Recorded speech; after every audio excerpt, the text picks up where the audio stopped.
നമ്മുടെ ഇസ്ലാമിൽ ഭാര്യാഭർത്താക്കന്മാർക്ക് അങ്ങോട്ടും ഇങ്ങോട്ടും കടമകളുണ്ട്. ഒരിക്കലും ഭാര്യ എന്നത് ഭർത്താവിൻ്റെ അടിമയല്ല.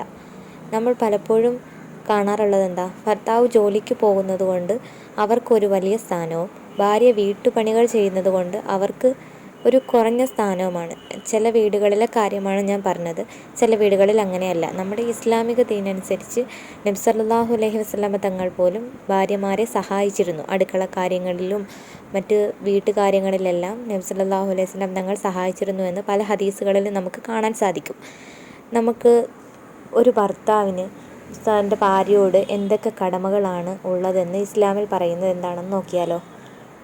മുആവിയ ഇബ്നു ഹൈദർ റളിയല്ലാഹു അൻഹു ഒരിക്കൽ റസൂൽ സല്ലല്ലാഹു അലൈഹി വസല്ലമ തങ്ങളോട് ചോദിച്ചു, അള്ളാഹുവിൻ്റെ റസൂലേ, ഞങ്ങൾക്ക് ഞങ്ങളുടെ ഭാര്യമാരോടുള്ള കടമകൾ എന്തൊക്കെയാണ്?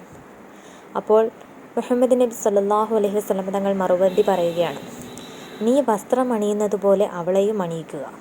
തൻ്റെ ഭാര്യ ഏതെങ്കിലും പഴയ വസ്ത്രമോ കീറിയ വസ്ത്രമോ ഇട്ട് നടന്നാലും താൻ പള്ളിയിൽ പോകുന്നു അല്ലെ ജോലിക്ക് പോകുന്നത് കൊണ്ട് തനിക്ക് നല്ല വസ്ത്രവും അവൾക്ക് വസ്ത്രം വാങ്ങി കൊടുക്കാതിരിക്കുകയും ചെയ്യാതിരിക്കുക. നീ വസ്ത്രം അണിയുന്നത് പോലെ തന്നെ അവളെയും അണിയിക്കുക. നിന്റെ ഭക്ഷണത്തിൽ നിന്നും അവൾക്കും നൽകുക.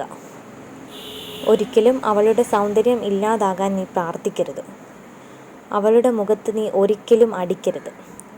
അവളെ കിടപ്പറയിൽ നിന്നും അകറ്റി നിർത്തുമ്പോൾ ഒരിക്കലും നീ വീട് വിട്ടു പോകരുത്. നിങ്ങൾ ഒരുമിച്ചായിരിക്കെ എങ്ങനെ നിനക്ക് ഇതൊക്കെ ചെയ്യാൻ കഴിയും? അതുകൊണ്ട് അത്തരം അവസരങ്ങളിൽ അനുവദനീയമായ രീതിയിൽ മാത്രം അവളെ വർത്തിക്കുക. ഇത്രയും കാര്യങ്ങളാണ് ഒരു ഭർത്താവിന് തൻ്റെ ഭാര്യയോട് ഉള്ള കടമകൾ. ഈ വീഡിയോ കാണുന്ന ഓരോ ഭർത്താക്കന്മാരും തൻ്റെ ഭാര്യയോട് താൻ ഇതൊക്കെയാണോ ചെയ്യുന്നത് എന്ന് സ്വയം ചിന്തിക്കേണ്ടതുണ്ട്.